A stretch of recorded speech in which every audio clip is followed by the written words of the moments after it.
Bienvenidos y bienvenidas a todos y a todas a una nueva charla invitada del Club de Astronomía e Ingeniero Félix Aguilar, el CAIFA.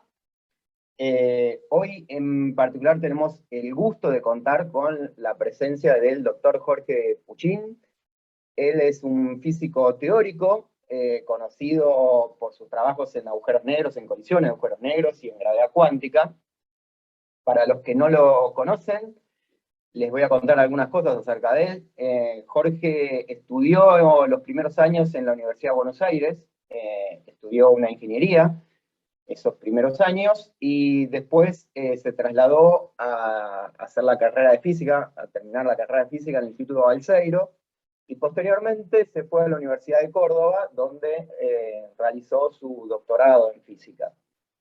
De ahí se mudó a Estados Unidos hace ya tan solo unos 30 años, o un poco más de 30 años, donde pasó por varias universidades.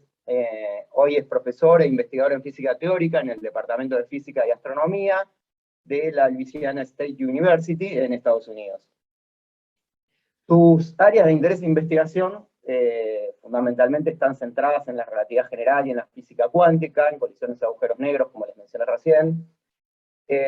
Bueno, ha recibido muchos premios a lo largo de su carrera científica, publicando además numerosos trabajos especializados.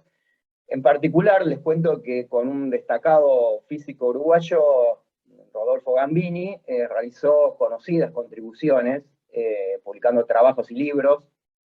Uno de los temas con el que más ha estado comprometido a lo largo de los años tiene que ver con cómo lograr una cuantización de la gravedad a través del conocido enfoque de gravedad cuántica de lazos, o gravedad cuántica de bucles, o quantum gravity.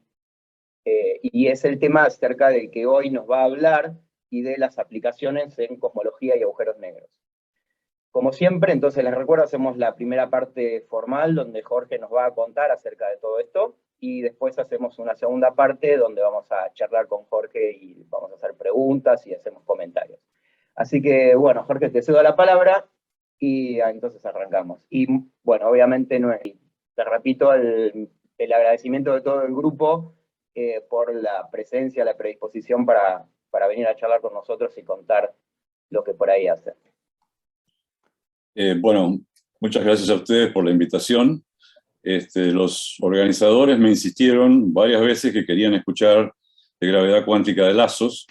Yo hubiera preferido un tema un poco más liviano para un viernes a la noche, pero bueno, accedí al pedido. La gravedad cuántica de lazos no necesariamente se presta tanto para una charla de divulgación, básicamente no por culpa de ustedes, sino por culpa nuestra. Los investigadores en este tema estamos medio confusos, y entonces es difícil sintetizar cosas simples para transmitir al público. Yo tenía en Bariloche un profesor que tenía un laboratorio, y un día lo llevó al padre a ver el laboratorio. El padre había inmigrado de España a la Argentina sin haber terminado la escuela primaria, y entonces el padre le preguntó un experimento, y este profesor le dijo: no, papá, no te lo puedo explicar porque es muy complicado. Y el padre le dijo: bueno, pero hijo, entonces es que tú no lo entiendes muy bien. Y básicamente eso es lo que nos pasa ahora con este tema. Así que bueno, voy a tratar de darles pinceladas generales, no voy a usar ninguna fórmula, voy a tratar de usar analogías, imágenes, etcétera, para dar una idea de por dónde va esto, de qué está pensando la gente, y de algunos resultados recientes que podrían tener alguna conexión con cosas astronómicas. Supongo que están todos viendo mis transparencias, como se llamaba antes a estas cosas. Primero, vamos a decir qué es esto, ¿no? ¿Qué es la gravedad cuántica de lazos? Y la gravedad cuántica de lazos es una candidata a reconciliar la teoría cuántica con la gravedad.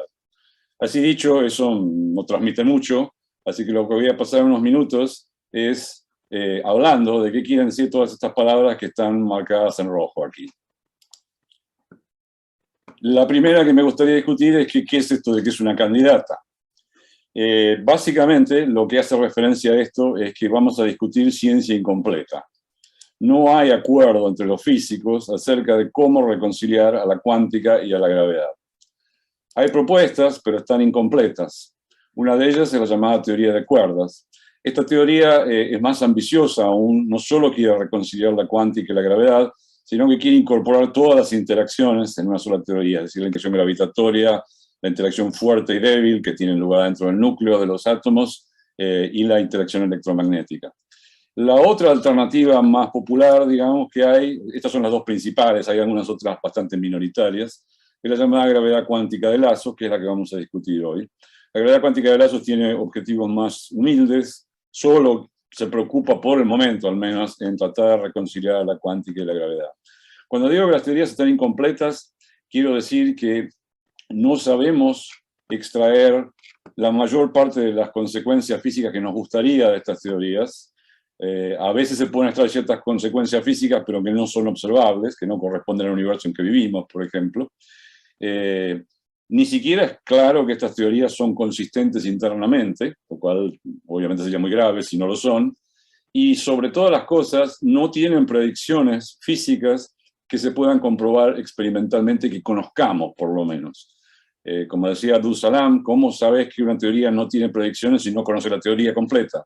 Así que hay que tener cuidado con esas aseveraciones. Pero eso último es muy importante, porque la física se distingue de la matemática o de la filosofía en que tiene que explicar la naturaleza. Si uno tiene una teoría física muy hermosa, pero predice algo que no es lo que pasa en la naturaleza, no sirve.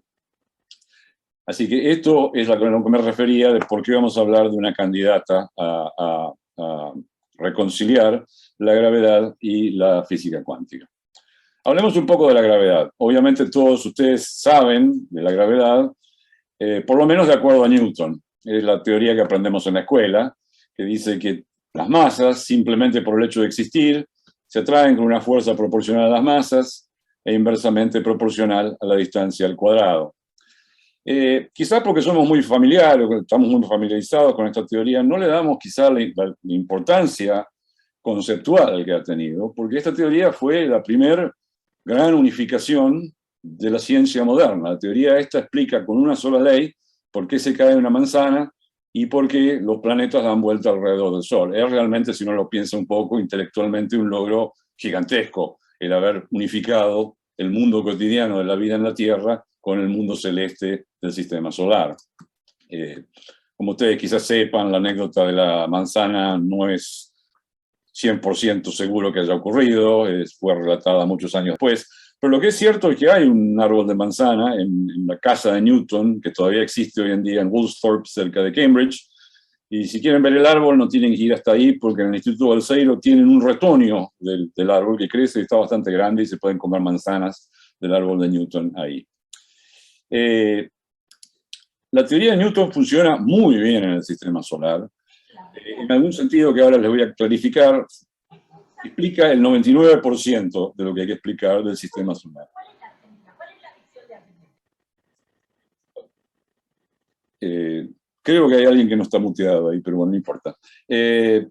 Como ustedes saben, las órbitas planetarias, como la Tierra alrededor del Sol, en la teoría de Newton, si uno tiene nada más que la Tierra y el Sol, la órbita es una elipse. La razón por la cual está dibujada como un círculo aquí es porque la elipticidad es muy pequeña, pero hay momentos en que la Tierra está más cerca y más lejos del Sol porque es una elipse. Ahora, si uno tiene más de dos objetos en la teoría de Newton, como es el caso en el sistema solar, porque están todos los otros planetas, la órbita es una elipse que rota lentamente. El efecto es mayor cuanto más cerca se está del Sol, por eso usualmente se suele discutir este efecto para Mercurio, que es el planeta más cercano al Sol. La órbita de Mercurio rota unos 5.000 segundos de arco por siglo. Eso es menos de 2 grados por siglo, es decir, es un movimiento muy pequeño. Pero como el efecto es acumulativo, y como Mercurio se lo observa desde hace más de 300 años, estaba medido con bastante precisión. Y lo que se sabe es que la teoría de Newton, de esos 5.000 segundos de arco más o menos que rota por siglo, explica 4.960. Le faltan 39 segundos de arco para dar el resultado correcto. 39 segundos de arco sobre 5.000 es más o menos un poco menos del 1%. En ese sentido me refiero a que la teoría de Newton tiene 99% de corrección en cuanto a lo que dice esto, pero le falta un 1%. Para explicar eso y otros fenómenos más, hace falta una teoría de la gravedad mejor que la de Newton. Y la teoría de la gravedad mejor es la teoría de Einstein, la relatividad general. En la teoría de Einstein, coincide con la teoría de Newton en 99% de las predicciones del sistema solar. O sea, las dos teorías están muy de acuerdo experimentalmente, pero pese a estar muy de acuerdo experimentalmente, conceptualmente la teoría de Einstein es completamente distinta de Newton. En la teoría de Einstein no hay una fuerza asociada a la gravedad. La Luna no da vuelta alrededor de la Tierra, o la Tierra no da vuelta alrededor del Sol, como muestra este grafiquito de acá abajo, esta peliculita de acá abajo, porque la atraiga una fuerza a la Luna hacia la Tierra o a la Tierra hacia el Sol, sino debido a que la Tierra, el Sol y todos los objetos con masa deforman el espacio-tiempo. Y en un espacio-tiempo curvo, la trayectoria más natural no es una línea recta, sino que es una curva.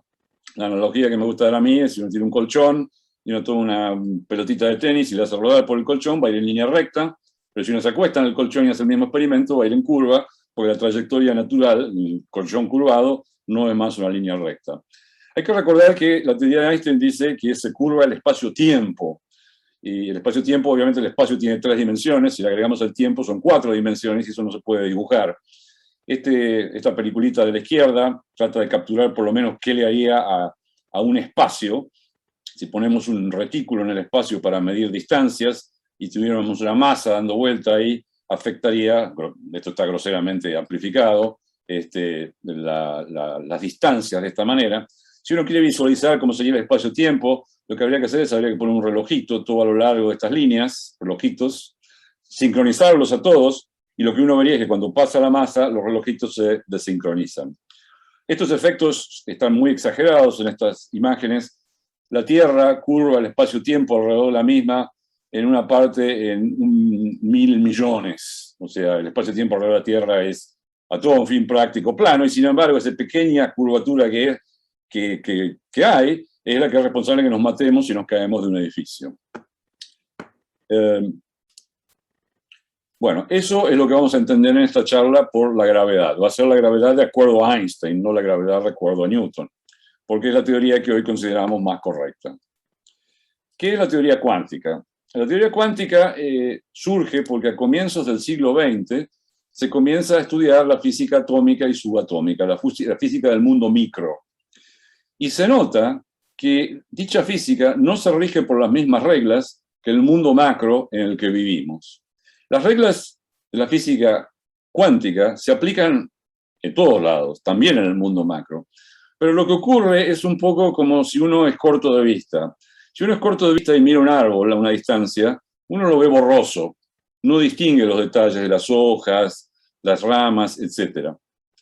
Nosotros, en el mundo macro, con nuestros sentidos, 5 sentidos que están adaptados al mundo macro, no vemos estos efectos sutiles de la física subatómica, pese a que están en todos lados.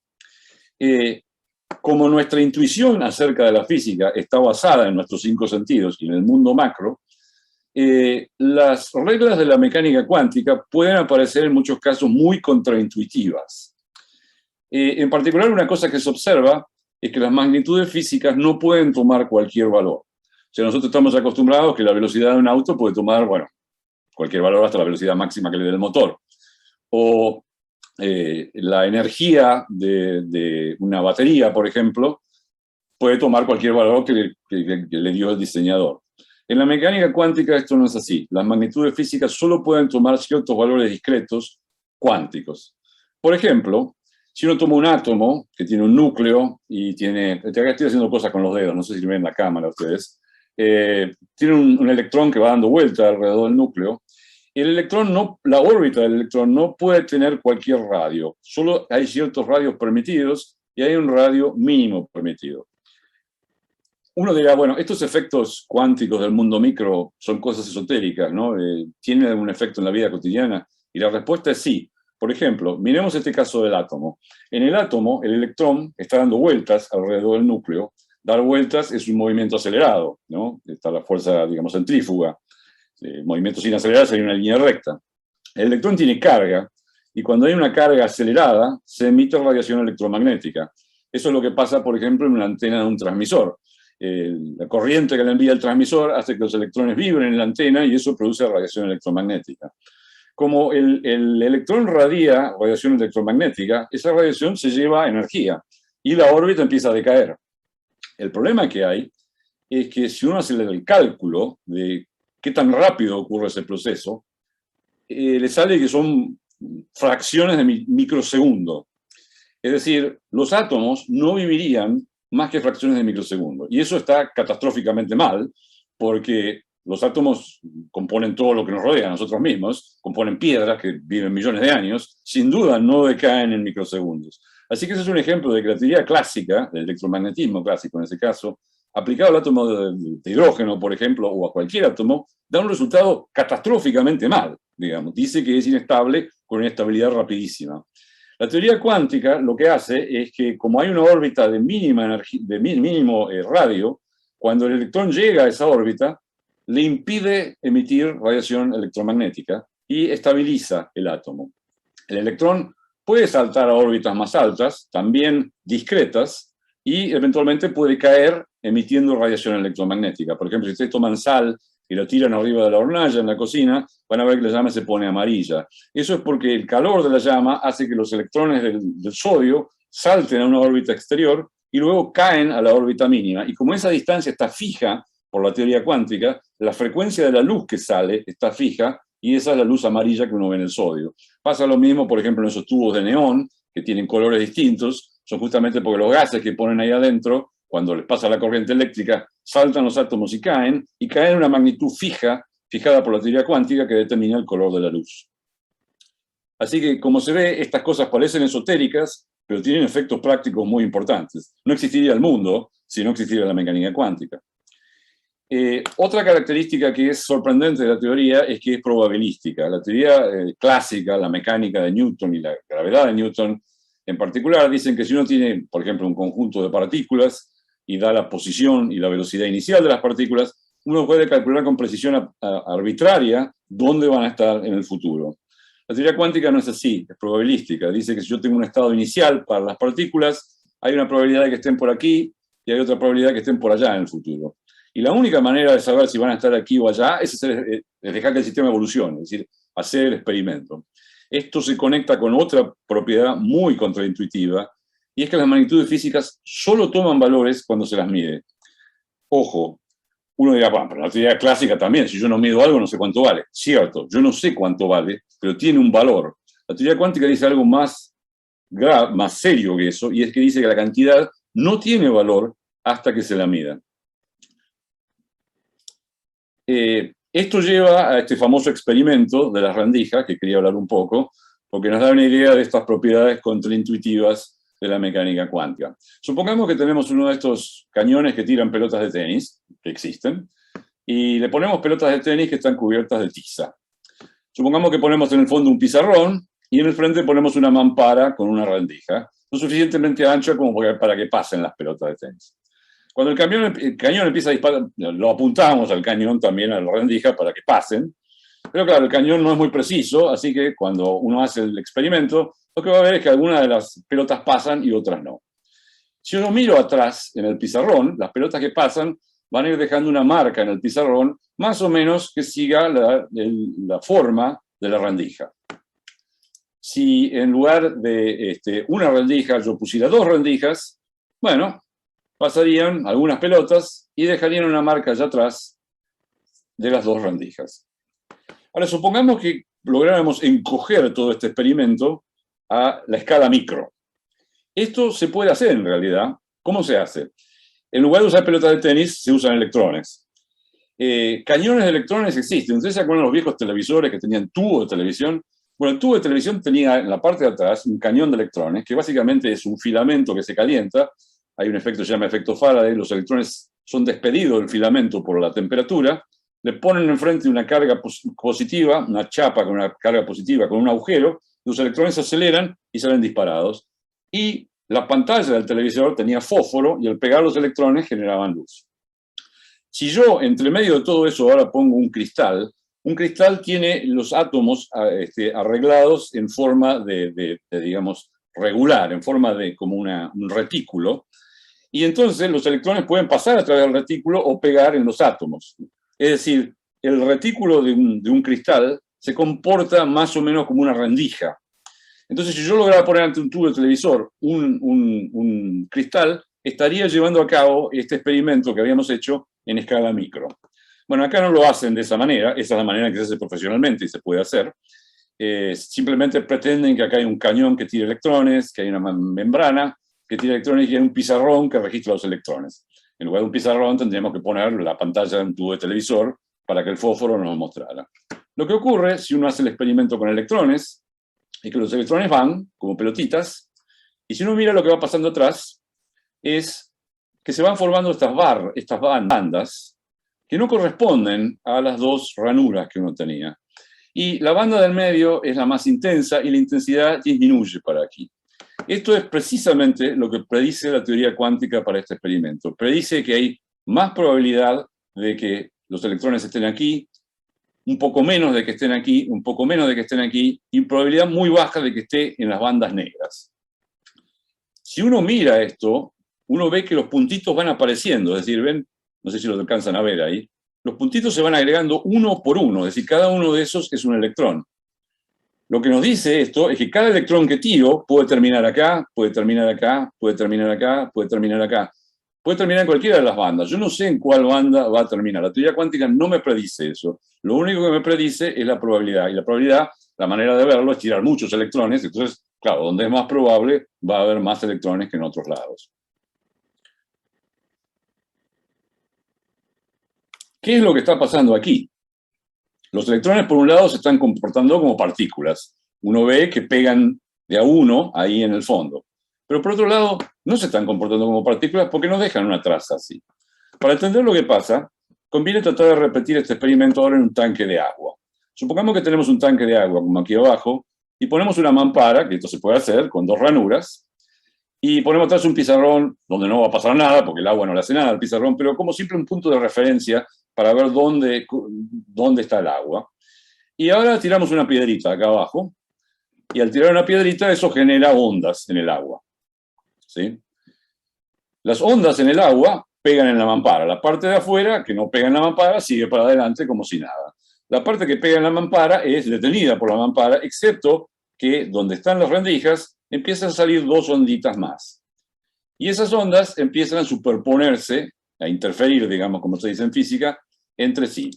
Si yo pudiera registrar aquí las crestas y las olas de la onda combinada de las dos ondas que teníamos ahí, aparecería un patrón similar al que aparecen en los electrones. Es decir, los electrones se están comportando como partículas, pero también como ondas. Es decir, las partículas a veces se comportan como ondas.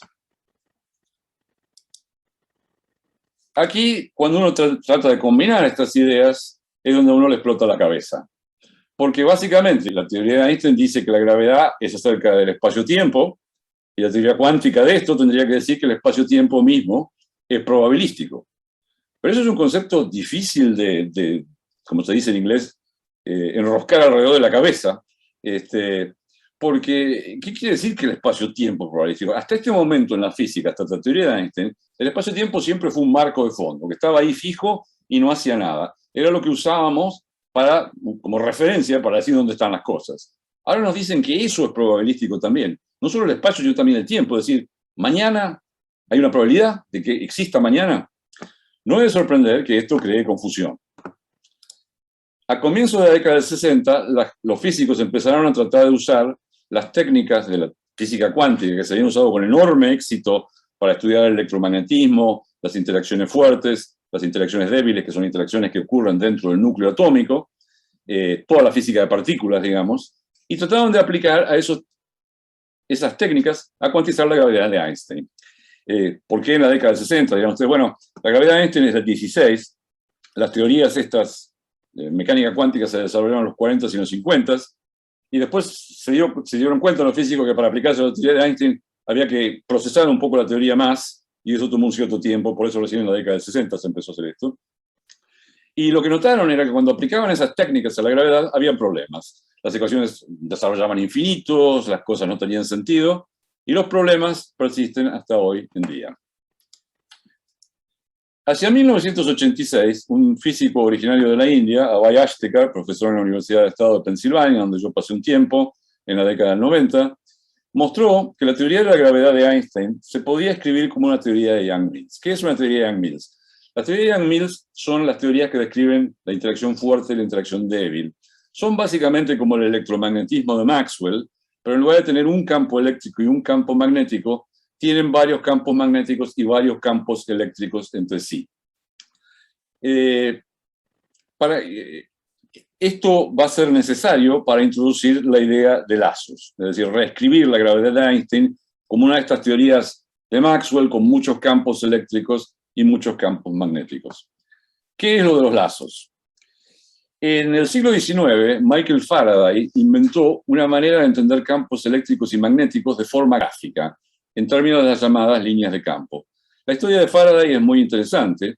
Faraday tenía una característica única para los científicos de la época, y es que había nacido pobre. En el siglo XIX, en Inglaterra, si uno nacía pobre, no solo no iba a la universidad, sino que no iba ni siquiera a la escuela.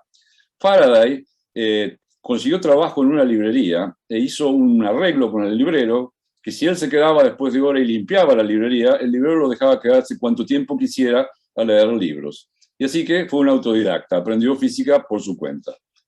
Siendo autodidacta, le costaba más que a otros científicos toda la parte matemática de la física. Entonces, para entender los campos electromagnéticos, inventó esta técnica gráfica, que son las líneas de campo, que quizá ustedes hayan visto en la escuela secundaria. Por ejemplo, ustedes quizá hayan visto que si uno tiene un imancito como este y le tira limaduras de hierro alrededor, las limaduras de hierro forman este patrón de líneas acá. Este patrón de líneas, Faraday lo estilizó.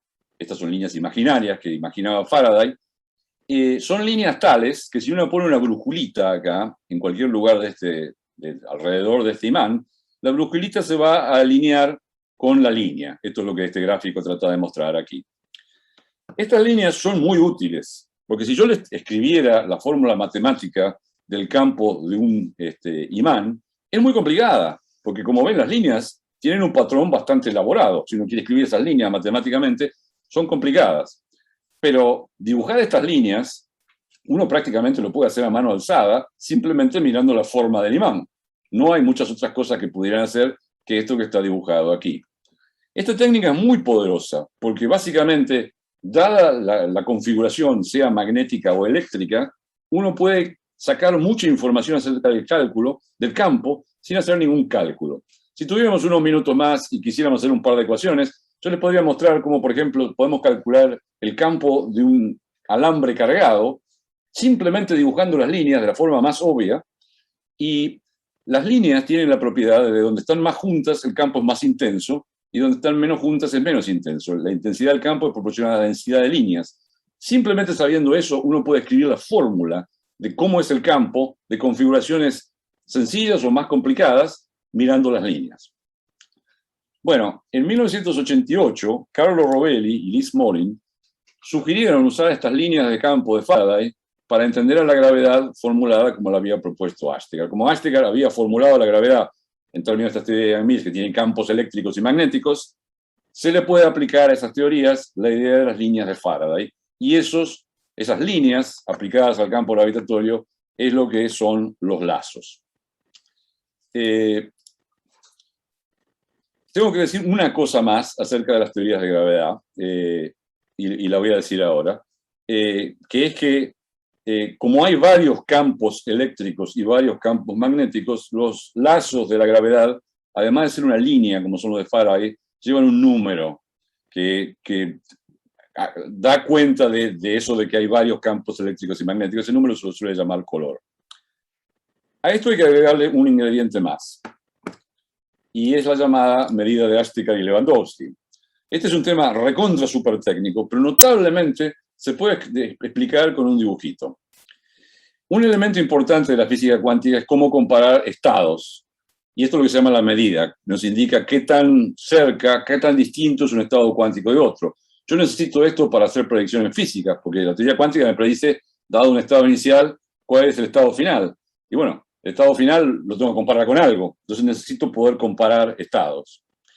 Para teorías complicadas, como la teoría de Yang-Mills, es difícil encontrar estas medidas que indican que tan cerca o lejos un estado está del otro. Pero la teoría de Ashtegar-Lewandowski es matemáticamente complicada, pero se puede entender en términos simples. Y tiene que ver con el hecho de que las teorías geométricas de la gravedad, como la de Einstein, no tienen estructuras geométricas previas. Es decir, lo que decía antes, hasta que llegó la teoría de Einstein, el espacio-tiempo era una estructura geométrica dada de antemano. Antes de armar cualquier teoría física, uno ya tenía esa estructura ahí dada previa. En el caso de Einstein, esa estructura no está dada previa. El espacio-tiempo no tiene una geometría hasta que yo estudio una configuración de campo gravitatorio particular.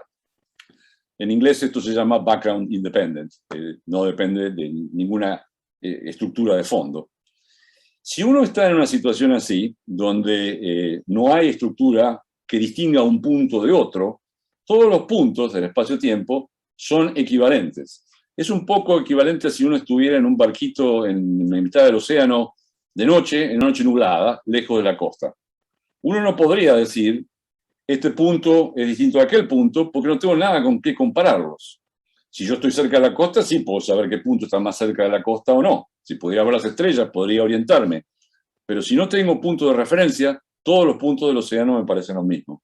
En las teorías como la de Einstein, hasta que uno tiene una configuración dada de campo gravitatorio que me diga hay más gravedad acá que allá, entonces sí puedo distinguir este punto de aquel.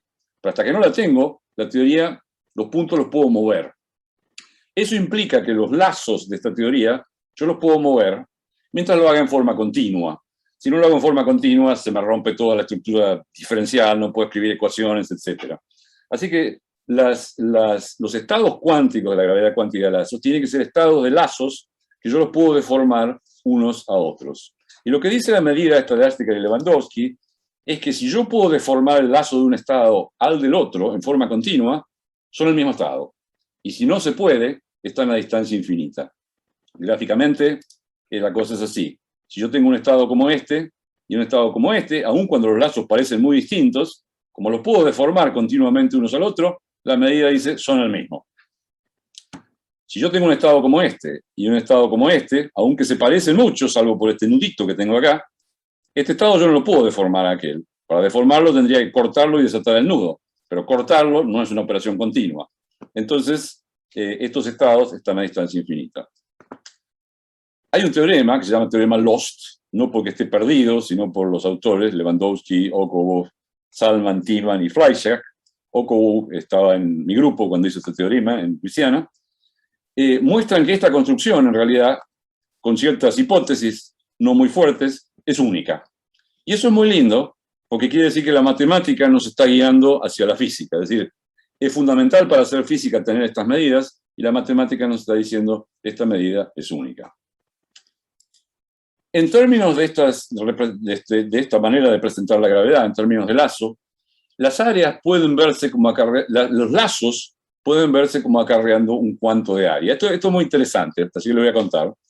Si uno elige una superficie como esta, que puede ser, por ejemplo, la tapa de una mesa o una puerta, el área de la misma va a depender de cuántas líneas de estas de Faraday, de los lazos de la gravedad, la atraviesan y el valor del color de la línea. Recuerden que dije que cada línea tenía un número.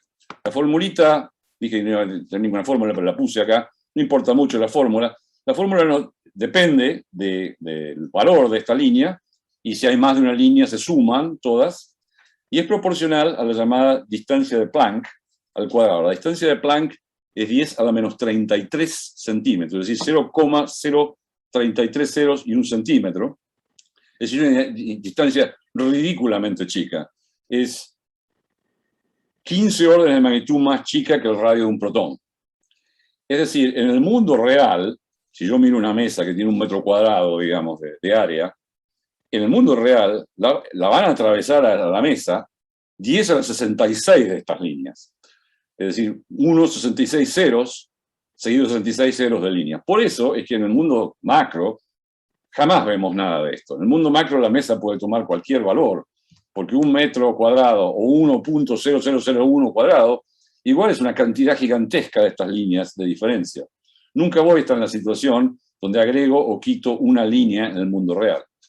Pero si yo tomara esa mesa y la achico, y la hago ahora de 10 a la menos 66 centímetros, podría encontrarme en una situación como esta, donde el valor del área de la mesa depende de que una línea pase por el mismo. Y podría estar en una situación aún más sorprendente, que si no la atraviesa ninguna línea a la mesa, tendría área cero. Es decir, una superficie no trivial, que tendría un área cero. ¿Qué es esto? Bueno, esto sería un caso muy cuántico, recontra cuántico. Una mesa recontra chiquitita podría no tener área, porque no la atraviesa ninguna de estas líneas. Hay varias propiedades novedosas que aparecen aquí. Se teorizaba desde hacía muchísimo tiempo que en una teoría cuántica de la gravedad las áreas iban a estar cuantizadas. Pero la mayor parte de la gente decía, bueno, será un número entero por la longitud de Planck al cuadrado. Pero como vemos, la predicción de la gravedad cuántica de lazo es otra cosa, no es un número entero por eso. Los operadores geométricos, como las áreas y los volúmenes, tienen valores discretos. Los valores no están equiespaciados, se amontonan de una manera sofisticada. De hecho, se amontonan de una manera tal que el mundo macro se recupera muy rápidamente, apenas uno no está en esas ridículas distancias tan chicas. Con estar un factor 10 o 100 de esa ridícula distancia, que igual son 15 órdenes de magnitud más chicas que la distancia de la física de partículas, ya se empieza a recuperar el mundo macro. Eso es la razón por la cual es tan difícil hacer experimentos que testeen estas cosas. La geometría cuántica queda cuantizada de una manera específica. Mucha gente también decía, bueno, los volúmenes van a estar cuantizados como un entero por la longitud de Planck al cubo. No, no es lo que da eso, la gravedad cuántica. No es que quise escribir la fórmula porque es más complicada. El volumen, por ejemplo, el volumen de un televisor, depende de cuántas intersecciones tienen estas líneas de Faraday del campo gravitatorio. Si uno tuviera un televisor muy, muy chiquitito, de 10 a la menos 99 centímetros cuadrados, podría pasar que no tuviera volumen, porque no tiene ninguna intersección de las líneas de Faraday adentro del mismo.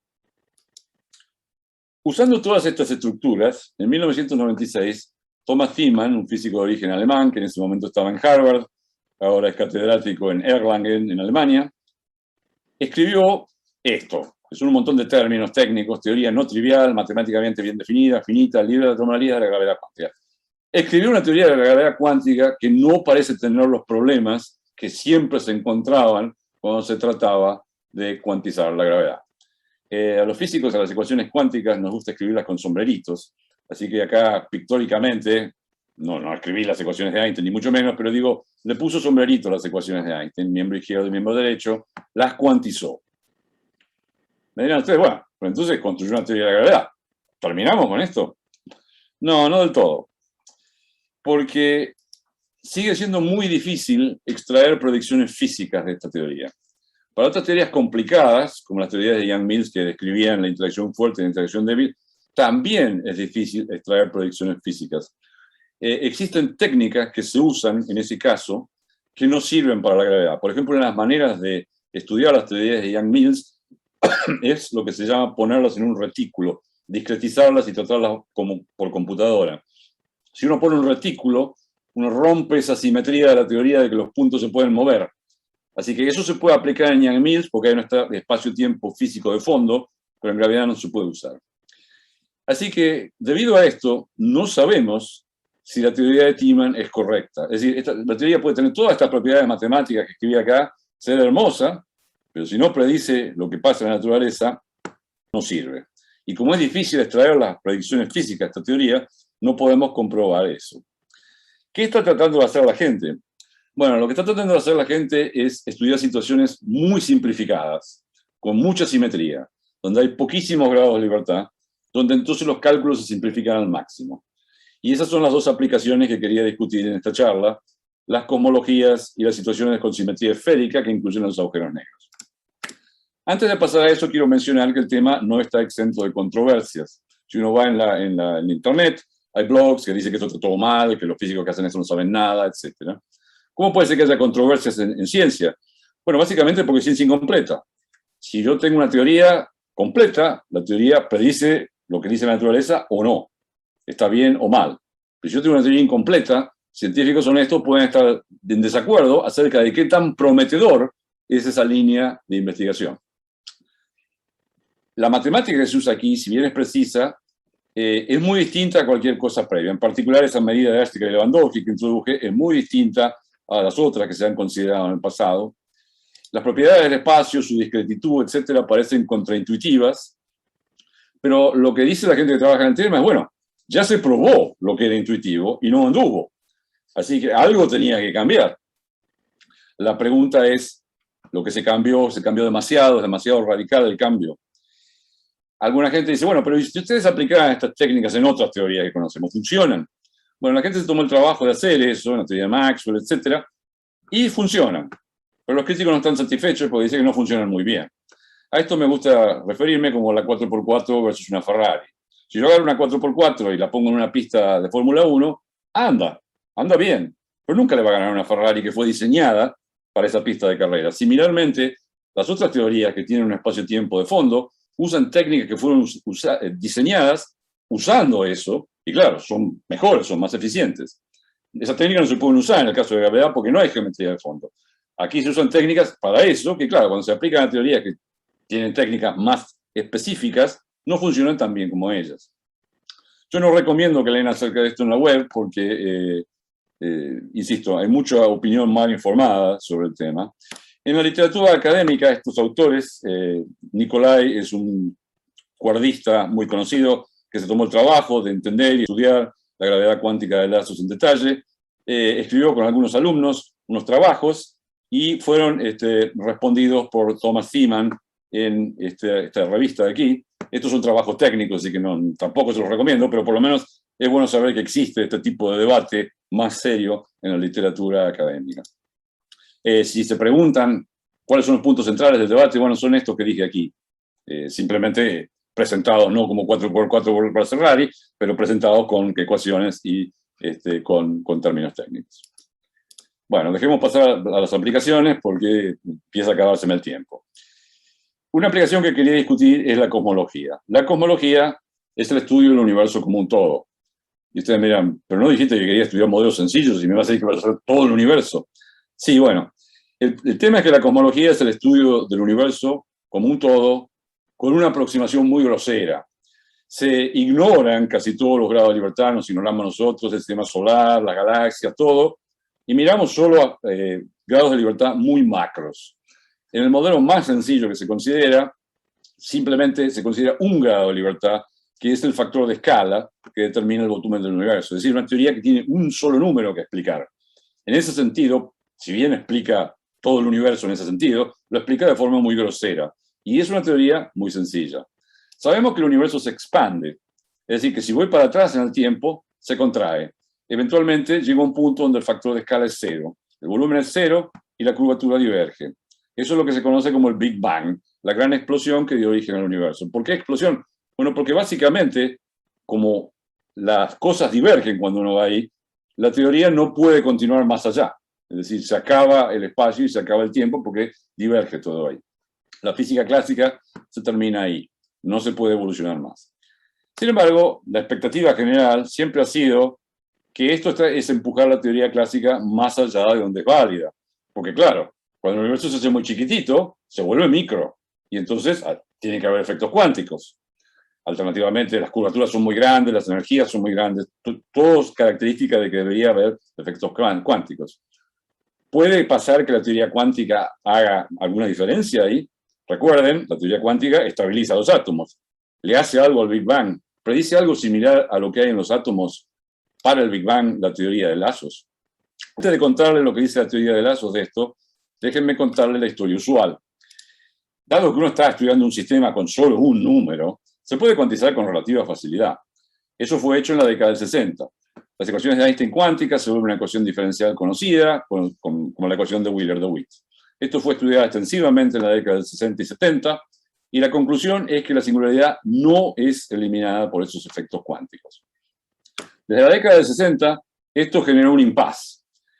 Como uno está tratando un sistema tan sencillo, hay un teorema que se llama el teorema Stone-von-Neumann, que dice que no hay manera de escapar. Hay una única teoría cuántica. No hay ningún lugar por donde escaparse del resultado que se obtuvo. La cuantización con lazos, sin embargo, cambia el terreno de juego. Justamente los aspectos controvertidos de la matemática que mencionamos violan una de las hipótesis del teorema Stone-von-Neumann. Y se lo muestro, no porque quiero que lean esto, encima está en inglés, pero este es el teorema Stone-von-Neumann, y notarán que acá aparece la palabra continuity. Y esa continuidad es justamente lo que no tiene esa medida drástica de Lewandowski, viola esa hipótesis del teorema. ¿Qué predice la gravedad cuántica de lazos para esto del Big Bang? Predice esto. Este es el volumen del universo en el horizontal y la vertical es algo que es equivalente al tiempo. nosotros estamos acá, volúmenes muy grandes, y ahora empezamos a hacer andar el universo para atrás en el tiempo, perdón, y acá estoy mostrando en rojo la predicción de la gravedad cuántica de lazos, en verde la predicción de la teoría de Einstein.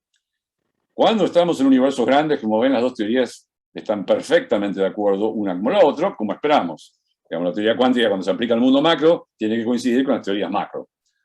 Sin embargo, cuando nos acercamos a volúmenes más chicos, recuerden que volumen es esto, es horizontal, la gravedad clásica de Einstein sigue contrayéndose hasta que se tiene el volumen cero y no tendría el Big Bang. La teoría cuántica de lazos alcanza un volumen mínimo, que es del orden del volumen de Planck, es decir, 10 a la menos 99 centímetros cúbicos, y rebota. Se produce en lugar de un Big Bang, lo que en inglés, una gran explosión, en inglés se llama un Big Bang, bounce, un gran rebote, y el universo se vuelve a convertir grande en el pasado.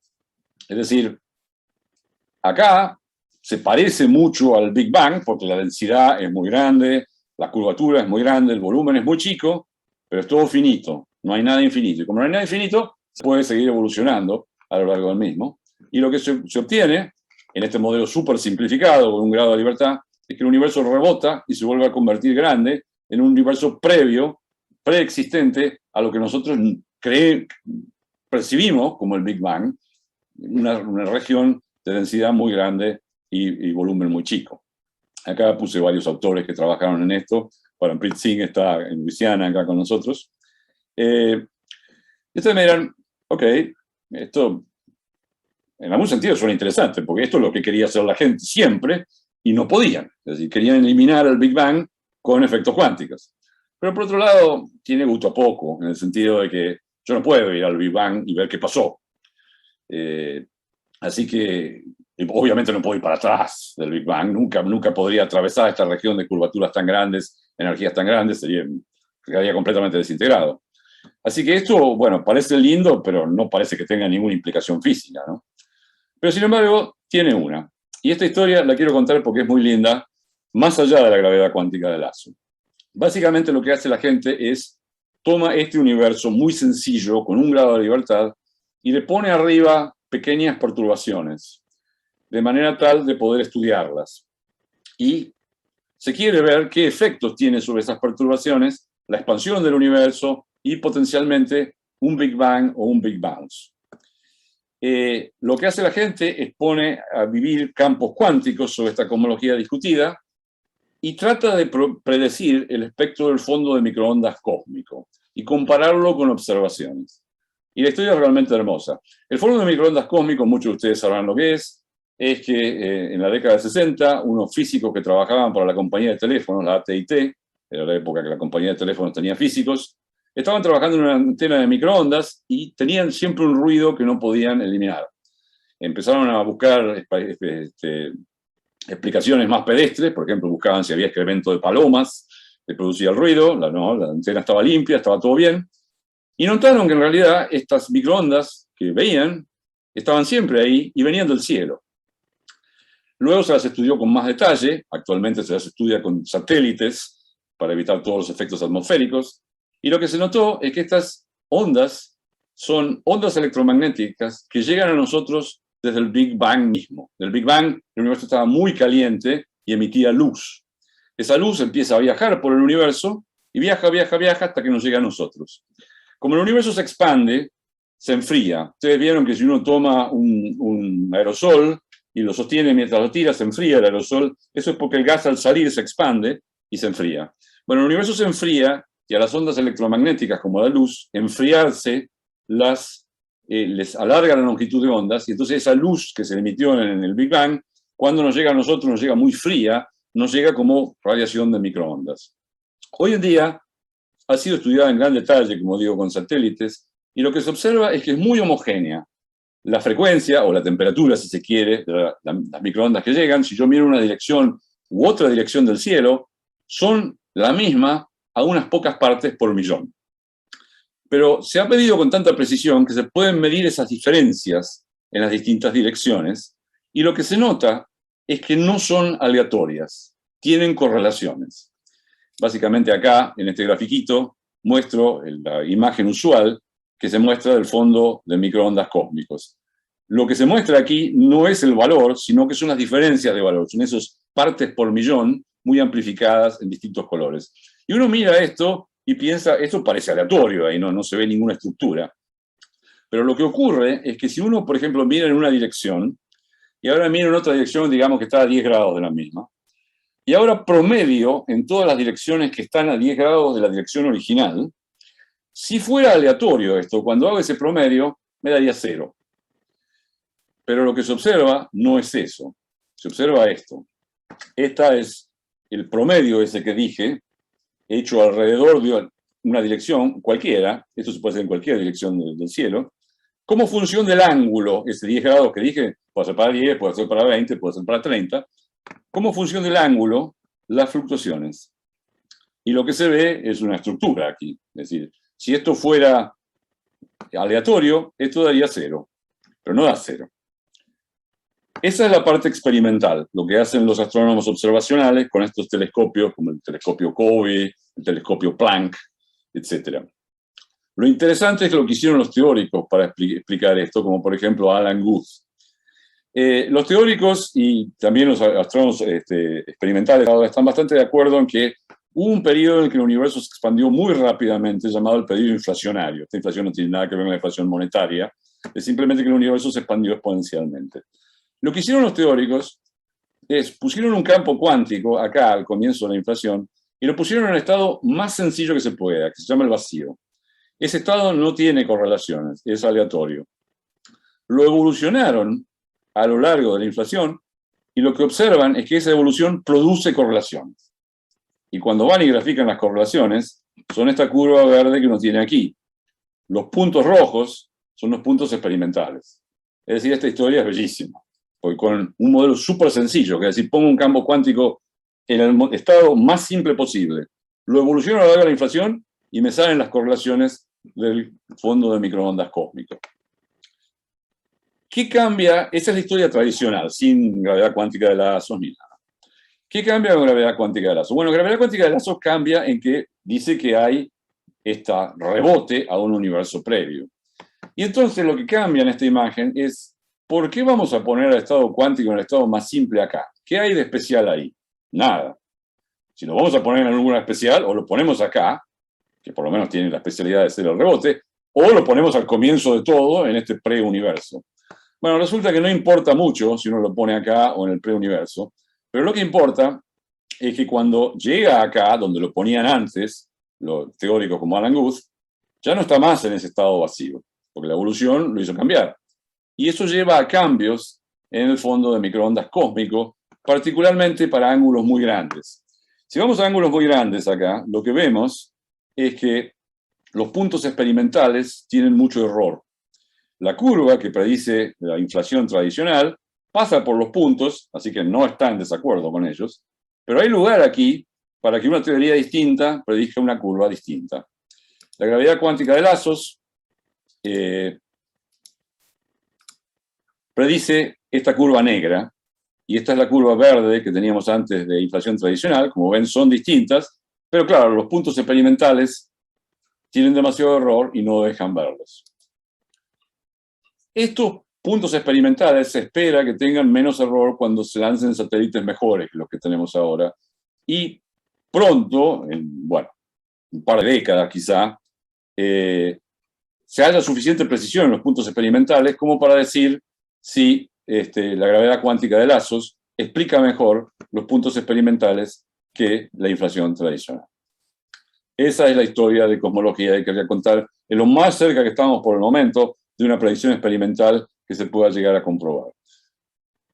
Como dije, como la teoría es incompleta, uno no sabe todas las predicciones experimentales. Capaz que mañana alguien descubra alguna otra que se pueda medir más fácil que esta, pero por el momento esta es la que tiene más posibilidades de ser detectada. Déjenme pasar a la última aplicación, que son los agujeros negros, espacios-tiempos con simetría esférica. En 1916, el astrónomo alemán Karl Schwarzschild encontró lo que él creía que era la solución exacta de las ecuaciones de Einstein con simetría esférica, es decir, espacios-tiempos simétricos esféricos, que correspondía a una masa puntual. Por lo menos eso creía él que era lo que había encontrado.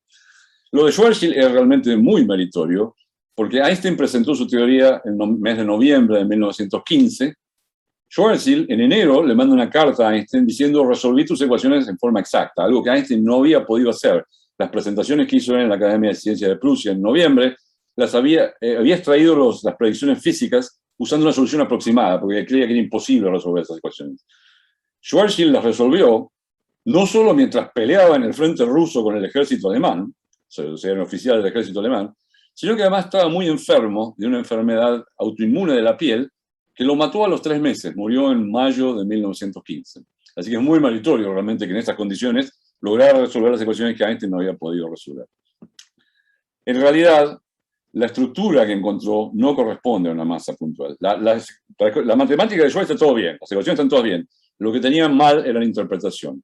De hecho, la interpretación de la solución de Schwarzschild, pese a que se puede escribir en una línea, eludió a las mentes más brillantes de la física del siglo XX, tanto Schrödinger, como Heisenberg, como Eddington, como Oppenheimer, como Weil. Todos escribieron cosas acerca de la solución de Schwarzschild que están o mal o cerca de estar mal.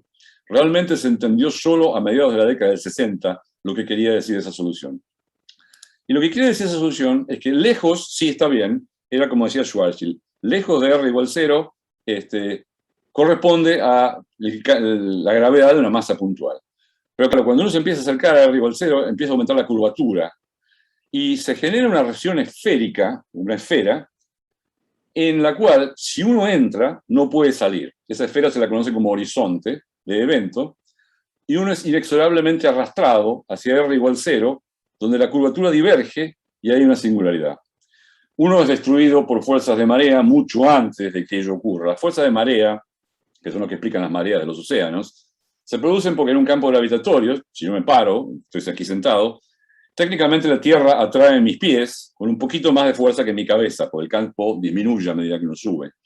Entonces lo estira a uno. El efecto es minúsculo para mí entre mi cabeza y los pies, pero ya si uno tiene un objeto como la Tierra y tiene el campo gravitatorio de la Luna, el efecto es suficiente como para tirar el agua de la Tierra en la dirección de la Luna, y eso es lo que genera las mareas. Bueno, si yo me caigo adentro de uno de estos objetos, la gravedad es tan intensa ahí que mucho antes de que llegue a R igual 0 soy despedazado por este tipo de fuerzas.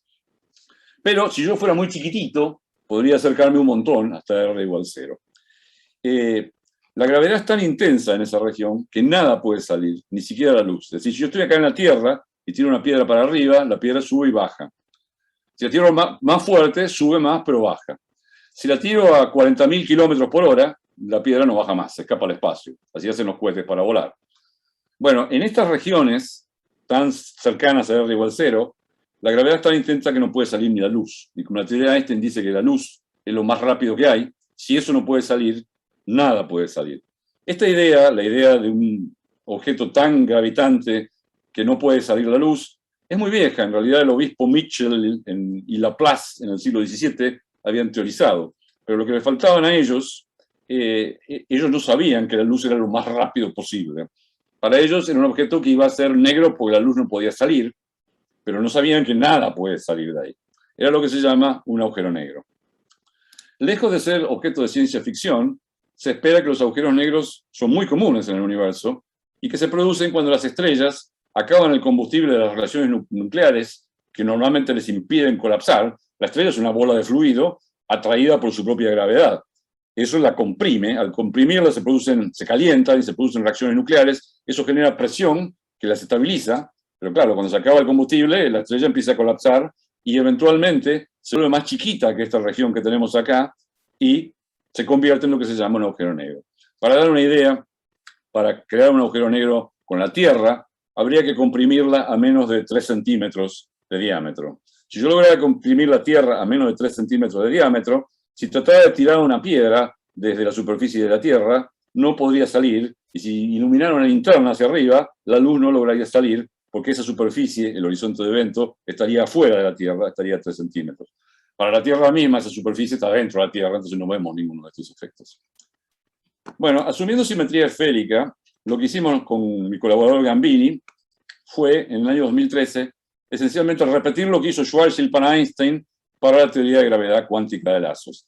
Resolvimos las ecuaciones con simetría esférica en forma cerrada. Y lo que encontramos es que, como en el Big Bang, cuando uno se acerca a esa región de R igual 0, donde todo divergía, ahora las cosas no divergen, son finitas, y uno puede, en principio, continuar la teoría hacia una nueva región del espacio-tiempo en el futuro. Nuevamente, si uno se cayera ante un agujero negro, no podría pasar por ahí porque sería despedazado por fuerza de marea, pero si yo me convirtiera en alguien muy chiquitito, podría pasar por ahí. Esto es reminiscente, si ustedes se acuerdan de la película Interstellar, de lo que pasaba en esa película. En esa película, el astronauta Matthew McConaughey se cae adentro de un agujero negro, pasa por la región donde estaba la singularidad, porque efectos cuánticos la eliminan, que es lo que encontramos nosotros, pero él pasa supuestamente hacia el pasado y logra encontrarse con su hija cuando era una niña. Desde el punto de vista de la física, eso es muy malo. Viajar para el pasado es horroroso porque crea toda clase de contradicciones. Pasar para el futuro, como es lo que el resultado nos sale a nosotros, es lo más inocuo del mundo. Yo estoy viajando hacia el futuro simplemente sentado en esta silla, porque el tiempo transcurre. Yo estoy acá quieto, pero estoy viajando hacia el futuro. Así que en la solución que nos sale a nosotros es todo muy razonable. En lo que le pasaba a Matthew McConaughey, no. Una periodista del New Scientist malinterpretó esto de la corrección con otra región del espacio-tiempo y dijo que lo que pasaba era una conexión con otro universo.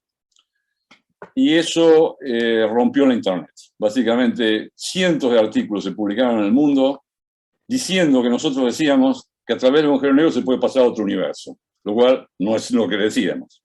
Así que esto muestra un poco cómo el periodismo científico a veces puede distorsionar las cosas. Esto es tan notable, fíjense, el artículo nuestro era en 2013, este artículo de Tree Hager salió en el 2020, y si ustedes ponen a Mini Pooling en Google News, muy posiblemente encuentren que en China, en la semana pasada, siguen escribiendo sobre esto. Bueno, pero nuevamente esto tiene gusto a poco, porque ustedes me dirán, bueno, sí, está bien, supuestamente hiciste un cálculo que dice que en el interior de un agujero negro no pasa nada, todo es normal y se puede pasar a otro lugar. ¿Para qué sirve esto? Yo nunca voy a poder entrar a un agujero negro, jamás voy a poder medir eso. Aún si pudiera entrar a un agujero negro, yo no puedo mandar información para afuera. Así que, aún si fuera Matthew McConaughey y entrar ahí, yo no puedo comunicarme más con los de afuera, no les puedo decir, ah, sí, era como decían en Mini Pooling. Así que esto tiene gusto a poco. ¿Qué es lo que la gente está realmente queriendo hacer ahora? El gran problema abierto, y con esto termino. En 1975, Hawking hizo un cálculo. Todo el mundo conoce a Stephen Hawking, obviamente, físico más famoso de nuestra época. Mostró que los agujeros radian radiación de cuerpo negro. Es decir, como un trozo de metal, si yo lo caliento, se pone en el rojo vivo y radia. Los agujeros negros se comportan de la misma manera, como si tuvieran una temperatura. Ustedes me dirán, pero ¿cómo puede ser? Si nada puede salir de un agujero negro. Efectivamente, nada puede salir de un agujero negro, pero Hawking puso el campo cuántico de vivir afuera. Y lo que él mostró es que ese campo cuántico emite radiación hacia afuera, como si el agujero negro tuviera una temperatura. Y la temperatura es inversamente proporcional a la masa. El cálculo de Hawking es incompleto. Él asume que el agujero negro está ahí y no le pasa nada. Es clásico y está ahí para siempre. Lo único que es cuántico es el campo que está alrededor. Es decir, es una aproximación. Obviamente, en la realidad, todo es cuántico. Y el agujero negro debería interactuar con la radiación. Pero el cálculo de él no toma en cuenta eso. La radiación se lleva energía. Así que eso tiene que salir de algún lado. El cálculo de él no nos dice de dónde sale, porque, insisto, es un cálculo aproximado. La mayor parte de la gente cree que, bueno, cuando alguien puede hacer un cálculo completo de eso, la energía saldría del agujero negro mismo. Como la temperatura es inversamente proporcional a la masa, si se va energía, la masa se achica y la temperatura aumenta.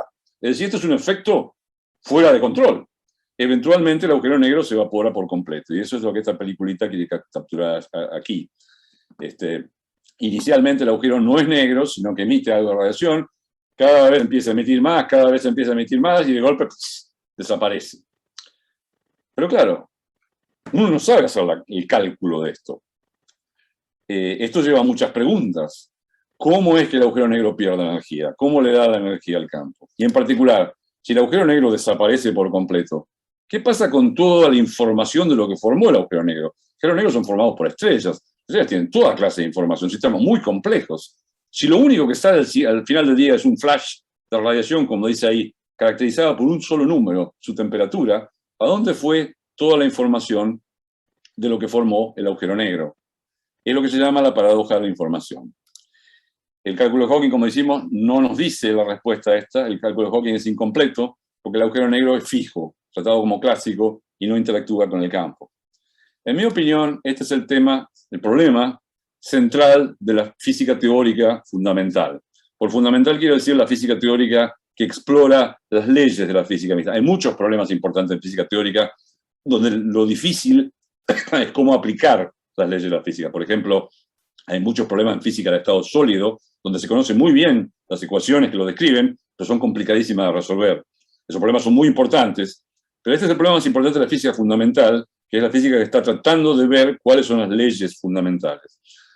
¿Por qué considero que es el problema más importante? Porque requiere la relatividad general, la mecánica cuántica y la termodinámica en sus regímenes más extremos. Hay toda clase de propuestas e hipótesis acerca de lo que pasa, una más loca que la otra. Y justamente el hecho de que las propuestas sean locas muestra que hay gran ignorancia sobre el tema. Por ejemplo, alguna gente propone que, basado, por ejemplo, en el resultado que tenemos con Gambini, como se puede pasar por el agujero negro, la información podría salir en el futuro de la radiación. El cálculo nuestro no dice eso. El cálculo nuestro asume que el agujero negro es, como dice Schwarzschild, perfectamente esférico, así que no tiene radiación, así que no da una respuesta sobre eso. Otra gente piensa que el agujero negro no se termina de evaporar todo y queda lo que se llama un remanente, que sería un objeto muy raro, porque sería un objeto muy chiquitito, que tiene toda la información de la estrella que lo formó, lo cual físicamente es muy difícil de realizar. Básicamente, nadie sabe la respuesta, y esto es lo que estamos apuntándole todos. La gente de teoría de cuerdas ha sacado un par de resultados en el último año que dice que la respuesta a esto es lo que decía la periodista New Scientist, que los agujeros negros se comunican a otros universos, lo cual hace que mucha gente levante las cejas y diga, no suena muy creíble esa explicación, pero ha habido mucho ruido recientemente en el círculo de física de cuerdas de que tienen una explicación, pero el cálculo no es completo tampoco. Déjenme concluir aquí. Como resumen, la gravedad cuántica de lazos es un enfoque para cuantizar la geometría del espacio-tiempo. Está basado en matemática novedosa, que puede romper atascos de larga data del campo. Hay gente escéptica de este enfoque. Algunos resultados están emergiendo que pueden confrontarse con experimentos, y el campo avanza a buen paso. Por ejemplo, en la conferencia de Loops de 2018, la de este año, el 2021, se suspendió por el COVID, se va a hacer el año que viene, hubieron 200 participantes, y eso porque la sala tenía 200 participantes como máximo. Hay algunos cientos de personas trabajando en esto en el mundo en la actualidad. Si quieren saber más, con Rodolfo Gambini hemos escrito 2 libros que han salido ambos en castellano ya. Este primero es un libro a nivel de la licenciatura. Tiene fórmulas, pero asume muy poco de física, que básicamente no sabe mecánica newtoniana, digamos, y explica relatividad general, explica cuántica, etcétera, pero tiene fórmulas, ¿no? Es un libro técnico. Este otro, este es del año, creo, 2011, este es del 2019, 2020, salió en World Scientific. Este es para el público en general, no tiene fórmulas. Y las versiones en castellano de este es la editorial Reverté, y este está en editorial Guadalmazán.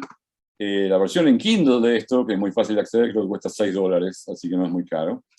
Y yo también grabé un curso en la plataforma edX a través de la Universidad de Córdoba, que es esencialmente una versión más larga de esta charla, dura 4 horas creo.